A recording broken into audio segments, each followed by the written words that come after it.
Hi అండి. అందరికీ నమస్కారం. ఈరోజు మీకోసం మొదటి రాత్రి రోజే విడాకులు అడిగిన భర్త ఫైనల్ పార్ట్. మరి కథలోకి వెళ్తే కాలం ఒక నదిలా ప్రవహిస్తుంది. రాజేశ్వరరావు గారింట్లో పెళ్లి పందిరి తాలూకు ఆనవాళ్లు మాయమైపోయాయి. కానీ ఆ ఇంట్లో అడుగుపెట్టిన ఇద్దరు కొత్త కోడల వల్ల ఆ ఇల్లు ఎప్పుడూ కలకల్లాడుతూనే ఉంది. బయటి ప్రపంచానికి ఆ ఇంటి సభ్యులకు దీపిక, స్వాతి ఇద్దరు ఎంతో సంతోషంగా తమ వైవాహిక జీవితాన్ని ఆస్వాదిస్తున్నట్టు కనిపిస్తుంది. కానీ ఆ ఇంటి పై అంతస్తులో ఉన్న 2 గదుల మధ్య ఉన్న వాతావరణం భూమికి, ఆకాశానికి ఉన్నంత వ్యత్యాసంతో ఉంది. దీపిక గది ఎప్పుడు నవ్వులతో, సరదా మాటలతో, కార్తీక్ కురిపించే ప్రేమతో వెచ్చగా ఉంటుంది. కానీ కింద ఉన్న స్వాతి గదిలో ఒక భయంకరమైన నిశ్శబ్దం గూడు కట్టుకొని ఉంది. ఇద్దరి మనసులు ఒకే గదిలో ఉంటున్నా వారి మధ్య అదృశ్యమైన ఒక పెద్ద గోడ ఉంది. నిజం తెలుసుకున్న తర్వాత స్వాతి తనకంటూ ఒక స్పష్టమైన నిర్ణయానికి వచ్చింది. అభిరామ్ మనసులో మాధురి ఉన్న మాట వాస్తవమే అయినా తన మెల్లో పడ్డ 3 ముళ్ళ అబద్ధం కాదు. ఒక భార్యగా తన బాధ్యతలను 100% నిర్వర్తించాలి. తన మంచితనంతోనే ఈ అబద్ధపు కాంట్రాక్టును తుత్తునియలు చెయ్యాలని ఆమె నిశ్చయించుకుంది. ప్రతిరోజు ఉదయం అభిరామ్ నిద్రలేసరికి స్వాతి గదిని శుభ్రం చేసి అతని కోసం వేడివేడి కాఫీ టేబుల్ మీద ఉంచేది. అతను ఆఫీస్కి వెళ్ళడానికి ముందే అతను వేసుకోవాల్సిన బట్టలు ఇస్త్రీ చేసి మంచం మీద నీట్గా సర్దిపెట్టేది. కానీ అభిరామ్ ఇవేం పట్టించుకునేవాడే కాదు. స్వాతి తనతో మాట్లాడడానికి ప్రయత్నించిన ప్రతిసారి అతను ముఖం తిప్పుకునేవాడు. ఏమండి, ఈరోజు ఆఫీసులో మీకు ముఖ్యమైన మీటింగ్ ఉందని చెప్పారు కదా, ఫైల్స్ అన్నీ బ్యాగ్లో పెట్టాను, ఒకసారి చెక్ చేసుకోండి అని స్వాతి ఎంతో ఆప్యాయంగా పలకరిస్తే అభిరామ్ చల్లగా, నా వస్తువులు ఎక్కడ పెట్టుకోవాలో నాకు తెలుసు, నా పర్సనల్ విషయాల్లో జోక్యం చేసుకోవద్దని నీకెన్నిసార్లు చెప్పాలి అని విసుక్కునేవాడు. ఆ మాటలు స్వాతి మనస్సును ముక్కలు చేసేవి. కానీ ఆమె ఎప్పుడూ ఎదురు తిరిగి సమాధానం చెప్పలేదు. ఒక చిన్న చిరునవ్వు నవ్వి సరేనండి అని అక్కడి నుంచి వెళ్ళిపోయేది. ఆమె కళ్ళల్లో కనిపించే ఆ ఓర్పు అభిరామ్ విసిరే మాటల బాణాలను సైతం నిర్వీర్యం చేసేంత బలంగా ఉండేది. రాత్రిపూట అభిరామ్ ల్యాప్టాప్ ముందు కూర్చొని గంటల తరబడి పనిచేస్తుంటే స్వాతి నిద్రపోకుండా సోఫాలో కూర్చొని పుస్తకం చదువుతున్నట్టు నటించేది. అతనికి దాహం వేసినప్పుడు నీళ్లు అందించడం, అలసిపోతే కాఫీ తీసుకురావడం లాంటివి అడగకుండానే చేసేది.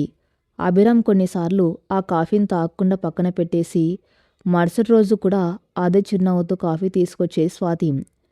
స్వాతి మంచితనం కేవలం 4 గోడలకే పరిమితం కాలేదు. రాజేశ్వరరావు గారింట్లో ఆమె అందరి మనసు దోచుకుంది.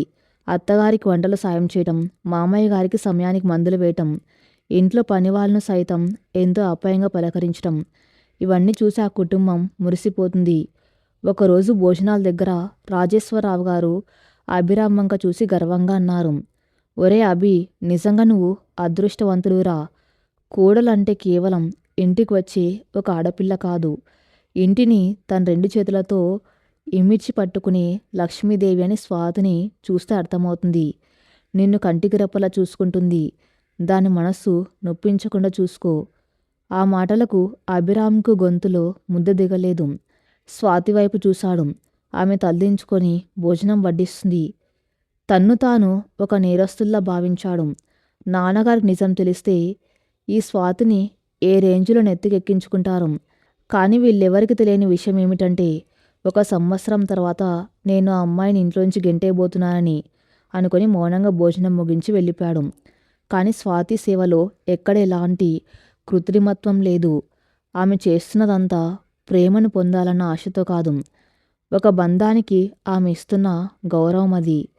మాధురితో అతని బంధం ఎలాంటిదైనా సరే తన అస్తిత్వాన్ని మాత్రం కోల్పోకూడదని ఆమె నిర్ణయించుకుంది. వర్షాకాలం మొదలైంది. ఆ రోజు సాయంత్రం ఆకాశం హఠాత్తుగా మేఘావృతమై కుండపోత వర్షం మొదలైంది. అభిరామ్ ఆఫీస్ నుంచి వచ్చేటప్పుడు దారిలో కారు పాడైపోవటంతో క్యాబ్ కోసం ఆ వర్షంలోనే చాలాసేపు తడవలసి వచ్చింది. ఇంటికి వచ్చేసరికి పూర్తిగా తడిసి ముద్దయిపోయాడు. ఆ రాత్రి భోజనాలు కూడా చేయకుండా అభిరామ్ తన గదిలోకి వెళ్ళి మంచం మీద పడుకున్నాడు. అతని ఒళ్ళు వెచ్చబడింది. రాత్రి 10 గంటల సమయానికి అతనికి తీవ్రమైన జ్వరం వచ్చింది. చలికి వణుకుతూ ముడుచుకుపోయాడు. తల విపరీతంగా పోటు పెడుతుంది. గదిలోకి వచ్చిన స్వాతి అతని పరిస్థితిని గమనించింది. వెంటనే కంగారుగా అతని దగ్గరకు వెళ్ళి నుదుటి మీద చేయి వేసి చూసింది. కాలిపోతున్న పెనంలా ఉంది అతని ఒళ్ళు. ఏమండి, ఏంటి ఇంత జ్వరం వచ్చింది? వర్షంలో తడిసారా అన్న ఆందోళనగా అడిగింది. అభిరామ్ సగం మత్తులో నన్ను ముట్టుకోకు, నాకేం కాలేదు, నువ్వు వెళ్ళి పడుకో అని గొనిగాడు. కాని స్వాత అతని మాటను పట్టించుకోలేదు. కిందకి వెళ్ళి వేన్నీళ్ళు, ఒక శుభ్రమైన కాటన్ గుడ్డ, జ్వరం మందులు తీసుకువచ్చింది.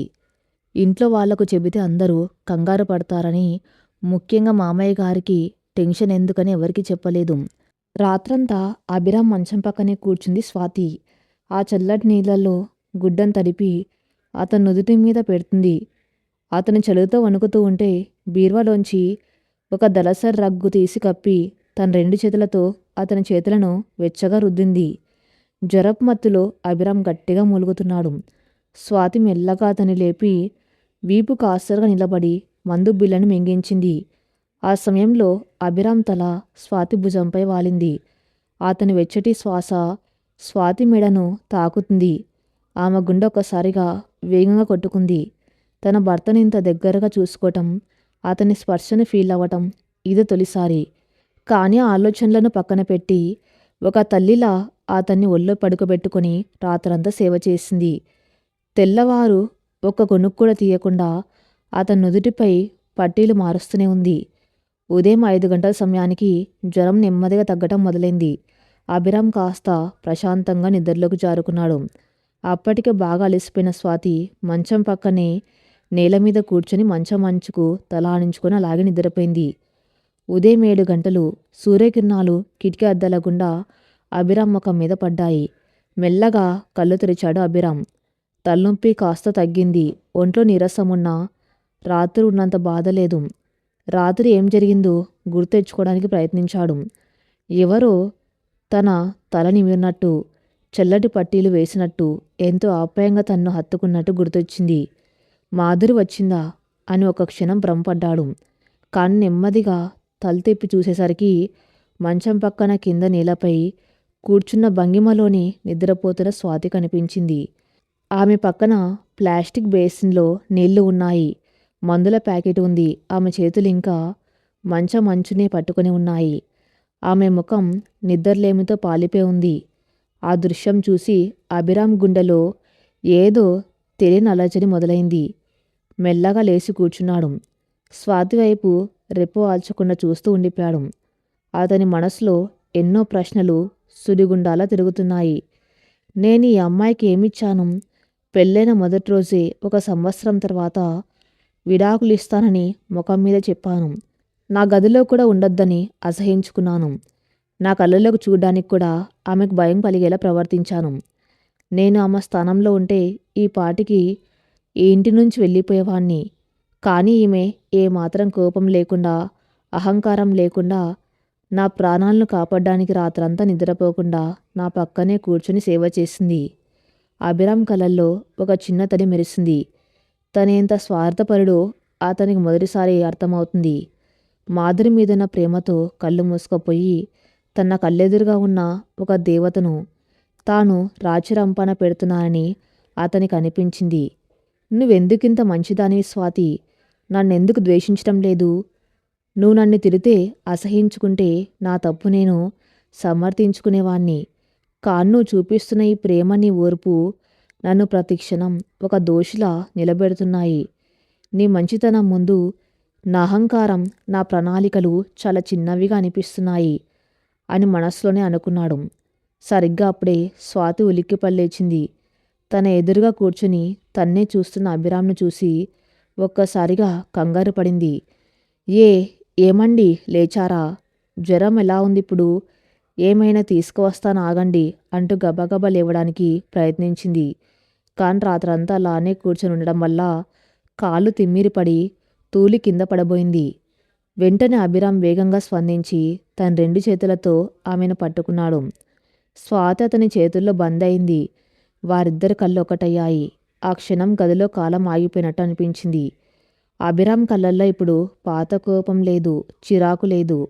ఒక స్పష్టమైన జాలి, గౌరవం మరియు ఎక్కడొక మూల చిగురిస్తున్న ఒక తెలియని అనురాగమున్నాయి. స్వాతి కూడా ఆ చూపుల్లోని మార్పును గమనించింది. అతని స్పర్శలో గతంలో ఉన్న కర్కశత్వం లేదు, ఒక ఆత్మీయత ఉంది. జాగ్రత్త స్వాతి అని చాలా మృదువుగా అన్నాడు అభిరామ్. అతను ఆమె పేరునంత మృదువుగా ప్రేమగా పిలవటం అదే తొలిసారి. స్వాతి గుండె వేగంగా కొట్టుకుంది.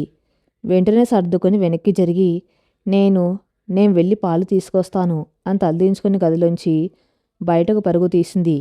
జ్వరం తగ్గిన ఆ ఉదయం తర్వాత అభిరామ్ స్వాతిల మధ్య ఉన్న ఆ అదృశ్యమైన మంచు కూడా కాస్త కరిగినట్టు అనిపించింది.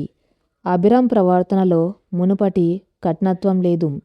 స్వాతి గదిలోంచి వచ్చినప్పుడు అతని ముఖం తిప్పుకోవటం లేదు. ఆమె తెచ్చే కాఫీని మౌనంగానే అయినా తీసుకుంటున్నాడు.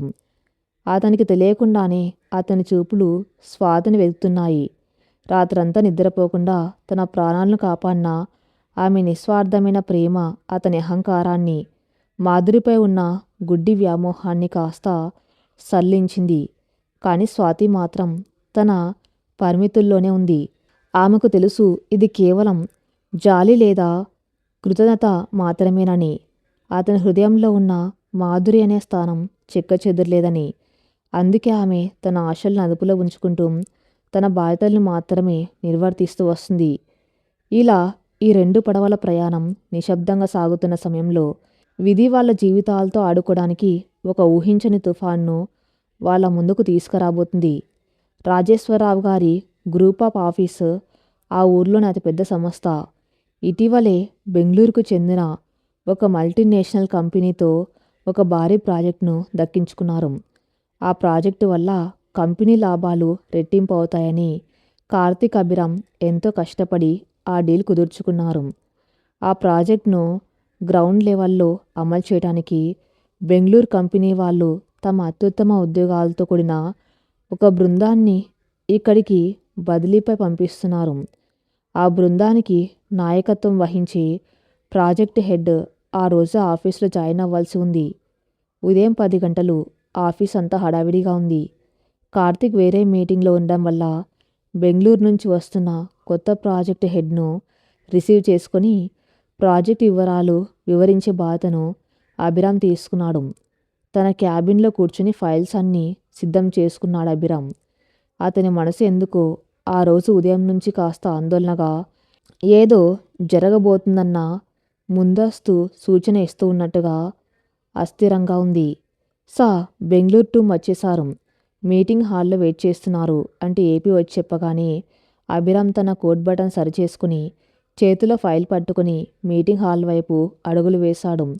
విశాలమైన మీటింగ్ హాల్, మధ్యలో పెద్ద గ్లాస్ టేబుల్, చుట్టూ కుర్చీలు. అభిరామ్ గత్తలుపులు నెట్టుకుని లోపలికి అడుగుపెట్టాడు. Good morning team, welcome to అంటూ తన పలకరింపును మొదలుపెట్టిన అభిరామ్ గొంతు ఒకసారిగా ఆగిపోయింది. అతని చేతిలో ఉన్న ఫైల్ పట్టు తప్పి కింద పడిపోయింది. అతని కళ్ళు విశాలమయ్యాయి. శ్వాస ఆగిపోయినట్టు అనిపించింది.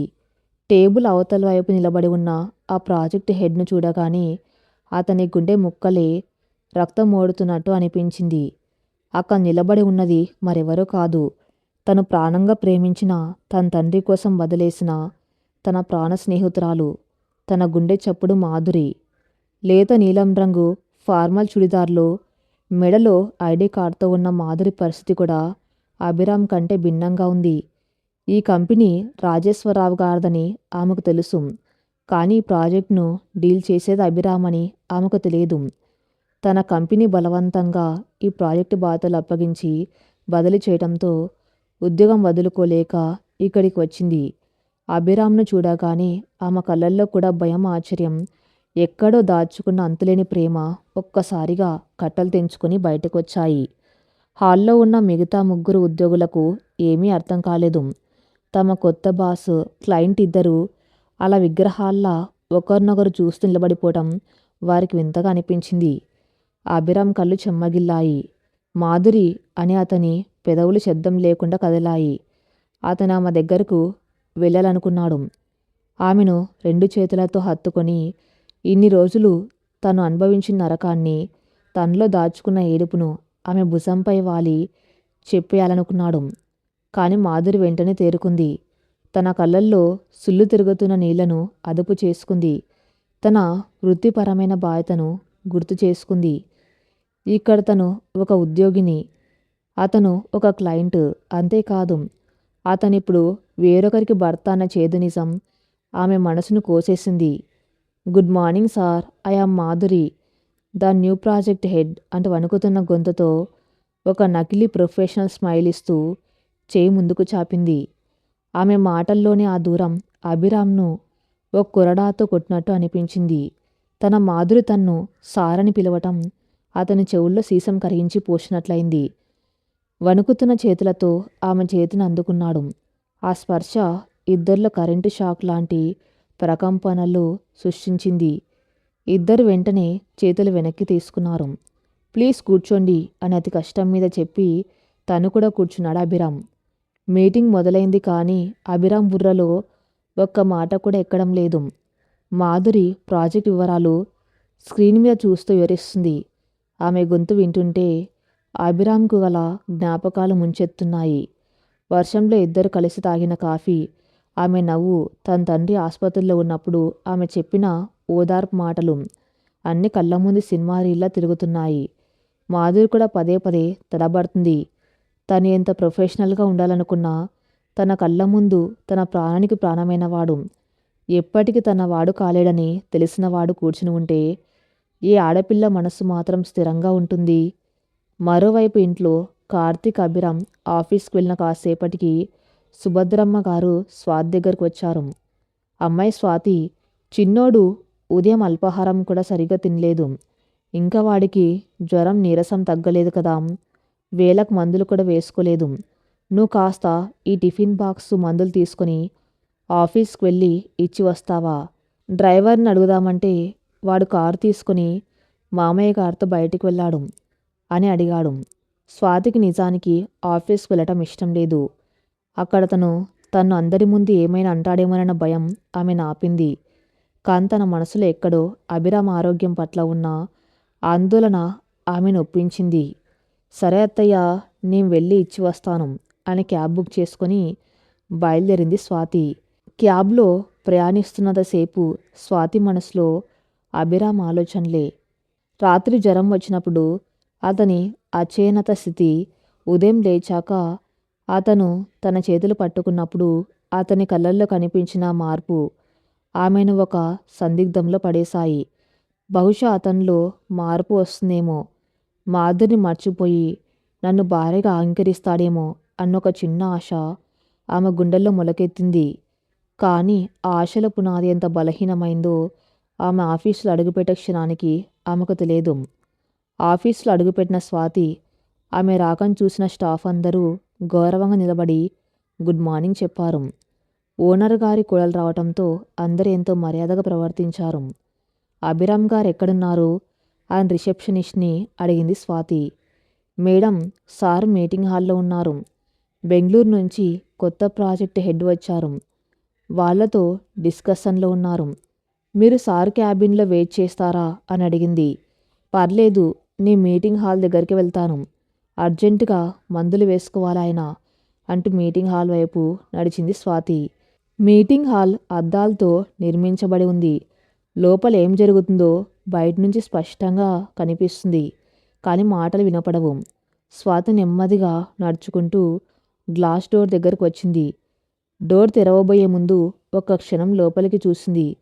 అక్కడ టేబుల్ చివరన కూర్చున్నాడు అభిరామ్. అతని చూపు స్క్రీన్ మీద లేదు. ప్రొజెక్టర్ పక్కన నిలబడి పాయింటర్తో వివరిస్తున్న ఒక యువతి మీదే అతని కళ్ళు స్థిరంగా ఉన్నాయి. ఆ చూపుల్లో ఒక ఆరాధన, ఒక చెప్పలేనంత బాధ, తన సర్వస్వాన్ని కోల్పోయిన ఒక నిస్సహాయత. ఇవన్నీ స్పష్టంగా స్వాతికి కనిపిస్తున్నాయి. తన భర్త తన భార్యను చూడవలసిన చూపుతో అతను ఆ యువతిని చూస్తున్నాడు. స్వాతి గుండె వేగం ఒక్కసారిగా పెరిగింది. ఆ యువతి ఎవరే ఉంటారు? ఇంతలో ఆ యువతి కూడా అభిరామ్ వైపు చూసింది. ఇద్దరి కళ్ళు కలుసుకున్నాయి. ఆ ఒక్క క్షణంలో వారిద్దరి మధ్య జరిగిన భావాల మార్పిడి, ఆ అదృశ్యమైన ప్రేమబంధం అద్దాల ఆవల ఉన్న స్వాతిని నిలువున దహించేసింది. ఆ చూపులు, ఆ మౌన భాష మామూలు కొలీగ్స్ మధ్య ఉండేవి కావు. అతను బెంగళూరు వెళ్ళినప్పుడు ఫోన్లో మాట్లాడిన అమ్మాయి ఈమెనా? ఆమె పేరేంటి? స్వాతి మనసులో అనుమానాల సుడిగుండం రేగింది. అక్కడే నిలబడిపోయిన స్వాతి పక్కకు ఒక ఆఫీస్ స్టాఫ్ వచ్చాడు. చేతిలో కాఫీ కప్స్ ట్రే ఉంది. ఎక్స్క్యూజ్ మీ మేడం అన్నాడు అతను. స్వాతి ఉలిక్కిపడి పక్కకు జరిగింది. లోపల ఉన్నదెవరు అని తన్ను తాను ఆపుకోలేక అడిగేసింది. ఆ స్టాఫ్ మెంబర్ నవ్వుతూ, బెంగళూరు నుంచి వచ్చారు మేడం, మన కొత్త ప్రాజెక్ట్ హెడ్, ఆవిడ పేరు మాధురి గారు అని చెప్పి లోపలికి వెళ్ళిపోయాడు. ఆ పేరు చెవుల్లో పడగానే స్వాతి చేతిలో ఉన్న టిఫిన్ బాక్సు, మందుల కవరు కింద పడబోయాయి. కానీ అతి కష్టం మీద పట్టుకుంది. ఆమె ప్రపంచం ఒక్కసారిగా గిరున తిరిగినట్టు అనిపించింది. కాళ్ల కింద భూమి కుంగిపోతున్న భావన. ఏ మాధురి అయితే తన భర్తను తనకు కాకుండా చేసిందో, ఏ మాధురి కోసం తన భర్త తనకు విడాకులు ఇవ్వాలనుకున్నాడు, ఏ మాధురి ఉనికి వల్ల తన రాత్రిళ్ళు కన్నీళ్లు కారుస్తూ నరకం అనుభవిస్తున్నాడు, ఆ మాధురి ఇక్కడే తన కళ్ళెదురుగా ఉందా? అద్దాల గుండా మళ్ళీ లోపలికి చూసింది. లోపల కాఫీ ట్రే ఇస్తూ ఉండగా అభిరామ్ మాధుర్ల మధ్య ఉన్న ఆ ఎమోషనల్ టెన్షన్ ఆమెకు స్పష్టంగా అర్థమవుతుంది. ఉదయం ఉద్భవించిన చిన్న ఆశ ఇప్పుడు పటాపంచులైంది. అభిరామ్లో వచ్చిన మార్పు తన మీద ప్రేమతో కాదు, బహుశా మాధుర్ రాక వల్ల వచ్చిన ఆనందం వల్లేమో అని ఆ బుర్ర తప్పుగా అర్థం చేసుకుంది. నన్ను ఒక బొమ్మలా ఇంట్లో కూర్చోబెట్టి ఆమెను ఆఫీసులోకి తీసుకువచ్చావా అభిరామ్? మీ ఇద్దరు కలిసి నా వెన్నుపోటు పొడుస్తున్నారా? నేనిన్ని రోజులు ఒక మూర్ఖురాల్లా నీకు సేవ చేశానా? స్వాతి కళ్ళల్లో నీళ్లు కోపంగా మారాయి. ఆమె ఊపిరి బుసలు కొడుతుంది. లోపల మీటింగ్ ముగిసినట్లుంది. అందరు లేచి నిలబడ్డారు. మాధురి ఫైల్స్ సర్దుకుంటుంది. స్వాతి అక్కడ నిలబడలేకపోయింది. ఆమె లోపలికి వెళ్ళి వాళ్ళిద్దరినీ నిలదీయాలనుకుంది. నువ్వేనా ఆ మాధురి? నా భర్తను నా నుంచి దూరం చేస్తున్నది నువ్వేనా అని ఆమె చెంప పగలగొట్టాలని ఆమెలోని ఆవేశం ఉప్పొంగింది. డోర్ హ్యాండిల్ పట్టుకుంది. కానీ అదే సమయానికి ఆమెకు తన తండ్రి ముఖం, అక్కడ దీపిక సంతోషం కళ్ళ ముందు మెదిలాయి. ఇక్కడ తను గొడవ చేస్తే విషయం అందరికీ తెలిసిపోయి కుటుంబ పరువు బజారున పడుతుంది. తనక్క కాపురం కూడా తన వల్ల డిస్టర్బ్ అవుతుంది. తన చేతిని వెనక్కి తీసుకుంది స్వాతి. కసిగా పళ్ళు కొరికింది. లేదు, ఈ ఆటనిలా పబ్లిక్గా ముగించను. మాధురి నా ఊరికే కాదు, నా కక్షల్లోకి వచ్చింది. అభిరామ్ మాధుర్ల బంధం ఎంత బలమైందో ఈ స్వాతి సహనం కూడా అంతే బలమైంది. ఈ యుద్ధం ఇప్పుడు ముఖాముఖి మొదలైంది. ఇకపై కన్నీళ్ళేవు, కేవలం కథనమే అని మనసులో బలంగా అనుకుంది. ఆఫీస్ బాయ్ని పిలిచి ఈ మందులు క్యారేజ్ అభిరామ్ గారి క్యాబిన్లో పెట్టు, నేను వచ్చానని ఆయనకు చెప్పకు అని ఖచ్చితంగా చెప్పి వెనక్కి తిరిగి వడివడిగా అక్కడి నుంచి వెళ్ళిపోయింది స్వాతి. ఆఫీస్ నుంచి నేరుగా ఇంటికి వచ్చిన స్వాతి తన గదిలోకి వెళ్ళి తలుపు వేసుకుంది. కన్నీళ్లు రాలేదు. ఆమె కళ్ళలో ఇప్పుడు ఒక అంతు చిక్కని స్థిరత్వం ఉంది. నా జీవితాన్ని నాశనం చేసి నా కళ్ళెదుటే మీరు నాటకం ఆడుతూ ఉంటే చూస్తూ ఊరుకోవడానికి నేను పల్లెటూరి అమాయకురాల్ని కాదభిరామ్. నా బతుకును ఒక ఒప్పందంగా మార్చిన నీ అహంకారాన్ని, నీ భ్రమను నేను ఎలా బద్దలు కొడతానో చూడు అని మనసులో ప్రతిన పూనింది. సాయంత్రం అభిరామ్ ఇంటికి వచ్చాడు. ఉదయం నుంచి అతని మనసు అల్లకల్లోలంగానే ఉంది. మాధురి కళ్ళెదురుగా కనిపించటం, ఆమె తన్ను ఒక అపరిచితుల్లా సారని పిలవటం అతని గుండెని పిండేసింది. ఇంటికి రాగానే సోఫాలో నీరసంగా కూలబడ్డాడు. స్వాతి కాఫీ తీసుకొచ్చింది. ఆమె ముఖంలో ఎప్పట్లా ఆప్యాయమైన చిరునవ్వు లేదు. ఒక యాంత్రికమైన భావంతో కాఫీ కప్పును టేబుల్ మీద పెట్టి ఏం మాట్లాడకుండా వెనక్కి తిరిగింది. స్వాతి అభిరామ్ పిలిచాడు. ఆమె ఆగి వెనక్కి తిరిగింది. చెప్పండి అంది పొడి పొడిగా. మధ్యాహ్నం ఆఫీస్కి ఎందుకు రాలేదు? అమ్మ నా కోసం మందులు క్యారేజ్ ఇచ్చి పంపిందట కదా, డ్రైవర్ తెచ్చిచ్చాడు అని అడిగాడు. స్వాతి సూటిగా అతని కళ్ళలోకి చూస్తూ నేనే వచ్చాను, మీ క్యాబిన్ దాకా వచ్చాను. కానీ మీరు ఒక ముఖ్యమైన వ్యక్తితో చాలా ముఖ్యమైన మీటింగ్లో బిజీగా ఉన్నారని అర్థమైంది. మీ ఏకాంతాన్ని మీ పర్సనల్ స్పేస్ను డిస్టర్బ్ చేయడం ఎందుకని అవి ఆఫీస్ బాయ్కి ఇచ్చి వెనక్కి వచ్చేశాను అని కత్తిలాంటి స్వరంతో చెప్పింది. ఆ మాటలు వినగానే అభిరామ్ గుండె వేగం పెరిగింది. మీటింగ్లో అంటే నువ్వు మాధుర్ని చూసావా అని ఆందోళనగా అడిగాడు. చూశాను అభిరామ్ గారు. నా భవిష్యత్తును లాక్కున్న మీ గతాన్ని చాలా స్పష్టంగా చూశాను. బెంగళూరు వెళ్ళి కలుసుకోవటం కష్టంగా ఉందని ఏకంగా ఈ ఊరికే బదిలీ చేయించుకొని మరీ మీకోసం వచ్చేంత గొప్ప ప్రేమ మీది. మీ ప్రేమ కథకు నా జీవితం అడ్డుగా ఉన్నందుకు నన్ను క్షమించండి అంటూ వ్యంగ్యంగా అని అక్కడి నుంచి వెళ్ళిపోయింది. అభిరామ్కు నోట మాట రాలేదు. స్వాతి అపార్థం చేసుకుందని అతనికి అర్థమైంది. మాధురి ఇక్కడికి రావటం ఒక కాకతాళీయం మాత్రమే అని, అందులో తన ప్రమేయం లేదని చెప్పాలనిపించింది. కాంతని ఎందుకు సంజాషించుకోవాలి? అసలు స్వాతికి నిజం తెలిస్తేనే మంచిది కదా. 1 సంవత్సరం తర్వాత విడాకులు తీసుకోవటం సులభం అవుతుంది కదా అని అతని అహంకారం అడ్డుపడింది. కానీ ఎక్కడొక మూల స్వాతి తన్ను అపార్థం చేసుకోవటం అతన్ని తీవ్రంగా బాధిస్తుంది. మరుసటి రోజు ఉదయం ఆఫీస్లో ఎవరి పనుల్లో వాళ్ళు బిజీగా ఉన్నారు. మాధురి తన క్యాబిన్లో కూర్చుని ఫైల్స్ చూసుకుంటుంది. ఇంతలో ఆమె క్యాబిన్ డోర్ తెరుచుకుంది. స్వాతి లోపలికి అడుగుపెట్టింది. రాజేశ్వరరావు గారి కోడలు కావటంతో స్టాఫ్ ఎవరు ఆమెను ఆపలేదు. మాధురి తలెత్తి చూసి వెంటనే కుర్చీలోంచి లేచి నిలబడింది. నిన్న మీటింగ్ హాల్లో అద్దాల బయట నిలబడిన యువతి ఈమె అని ఆమె గుర్తొచ్చింది. ప్లీజ్ కమిన్ మేడం, కూర్చోండి. మీరు మా క్లయింట్ అభిరామ్ గారే అని మాధురి అంటూ ఉండగానే అభిరామ్ భార్యను స్వాతి గొంతు క్యాబిన్లో ప్రధ్వనించింది. మాధురి కాస్త కంగు తిన్నది. స్వాతి కళ్ళల్లో ఉన్న ఆవేశం ఆమెకు అర్థమైంది. నమస్తే అండి, చెప్పండి. నేను మీకేమైనా సహాయం చేయగలనా అని ఎంతో హుందాగా ప్రశాంతంగా అడిగింది. స్వాతి పెదవులపై ఒక చేదు నవ్వు మెరిసింది. సహాయం చేయడానికే కదా బెంగళూరు నుంచి ఇక్కడికి వచ్చారు మాధురి గారు.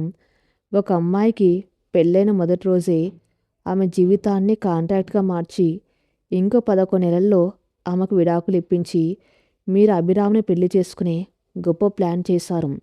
మీరిద్దరు వేసుకున్న ప్రణాళికలో నేనెందుకు బలి కావాలి?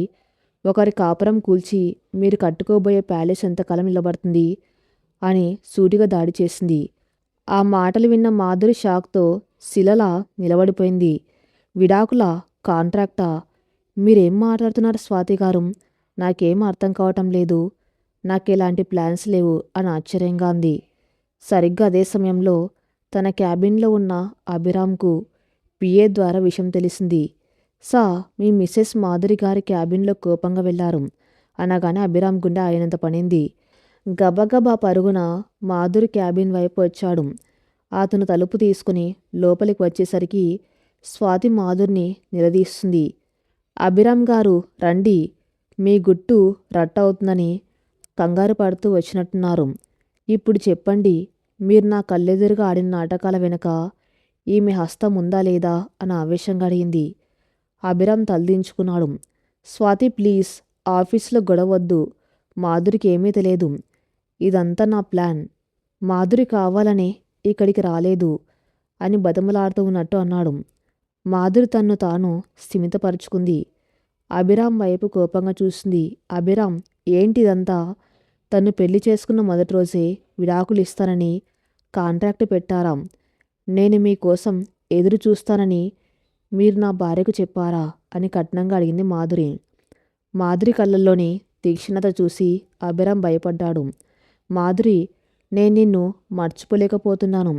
నాన్నగారి కోసం మాత్రమే నేను ఈ పెళ్లి చేసుకున్నాను. నీ కోసం వస్తానని ఆ రోజే చెప్పాను కదా. ఈ స్వాతి నా జీవితంలోకి బలవంతంగా వచ్చింది. 1 సంవత్సరం తర్వాత నేను విడాకులిచ్చేసి నీ దగ్గరకు వచ్చేద్దామనుకున్నాను. అని తన మనసులోని మాటను ధైర్యంగా బయట పెట్టేశాడు.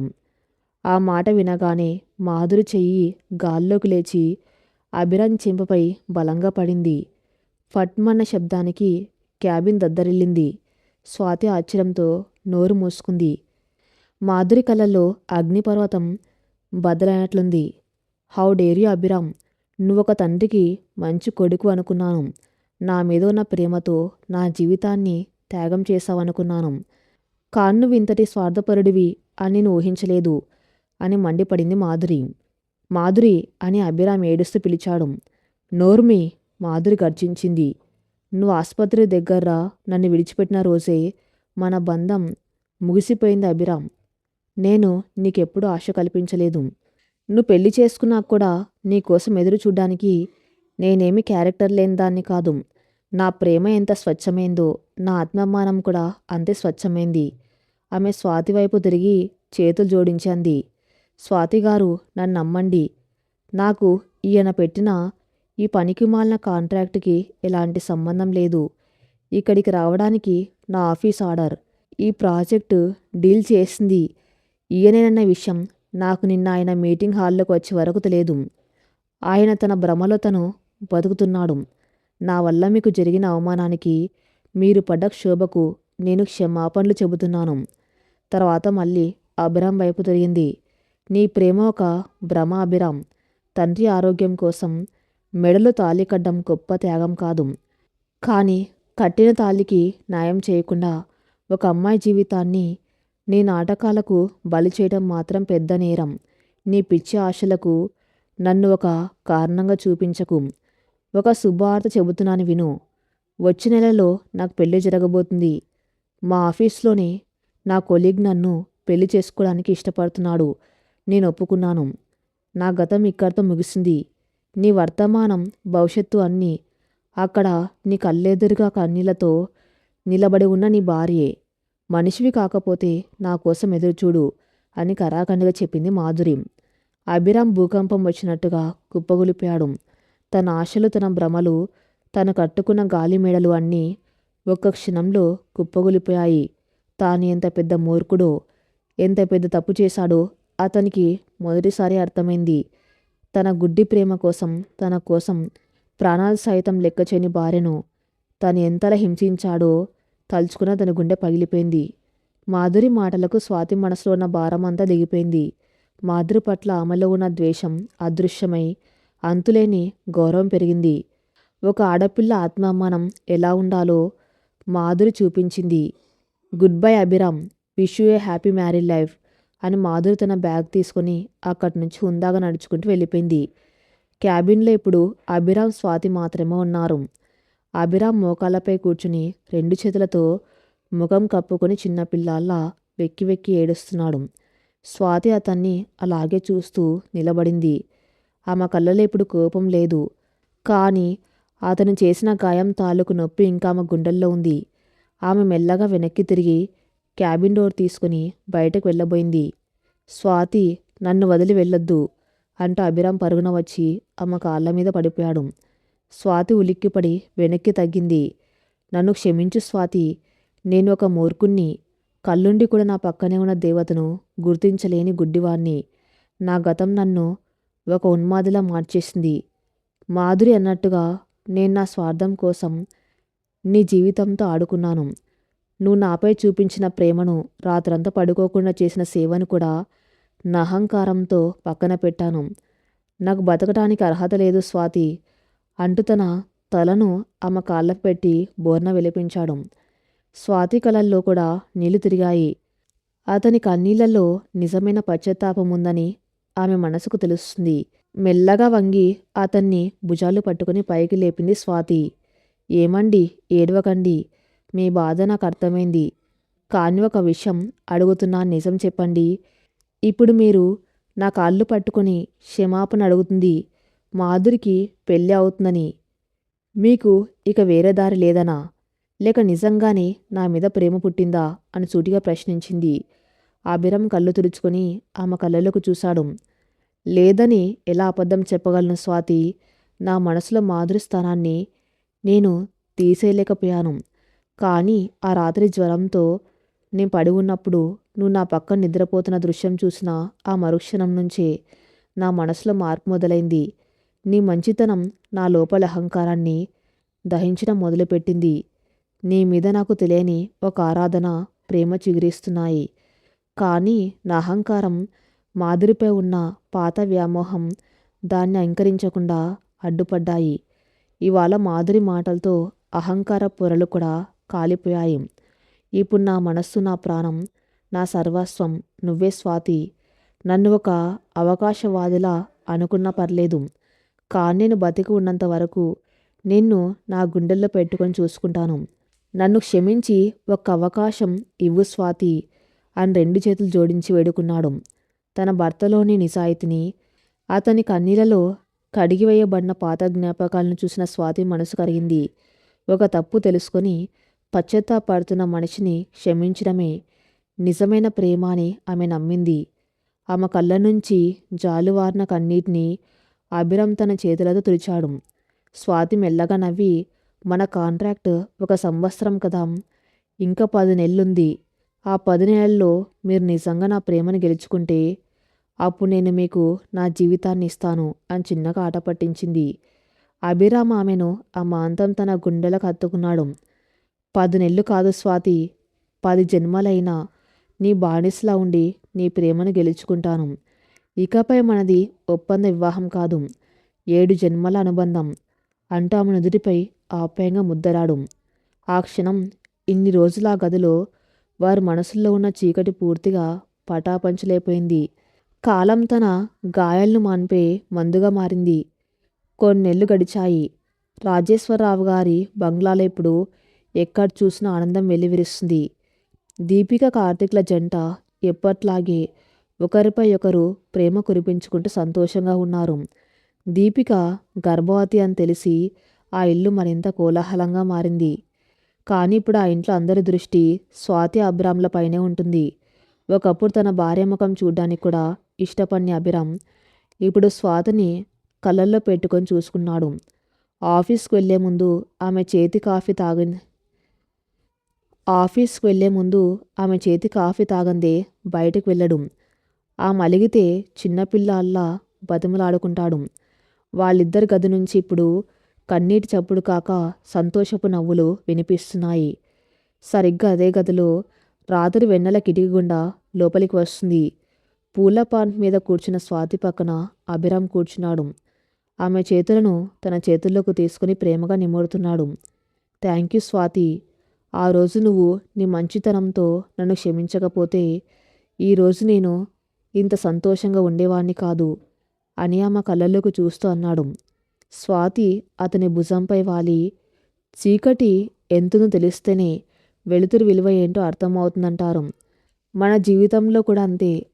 ఆ నీడలు లేకపోతే మన మధ్య ఉన్న ఈ ప్రేమ అనే వెలుగు ఇంత ప్రకాశవంతంగా కనిపించేదే కాదు అని చిరునవ్వుతో బదిలిచ్చింది.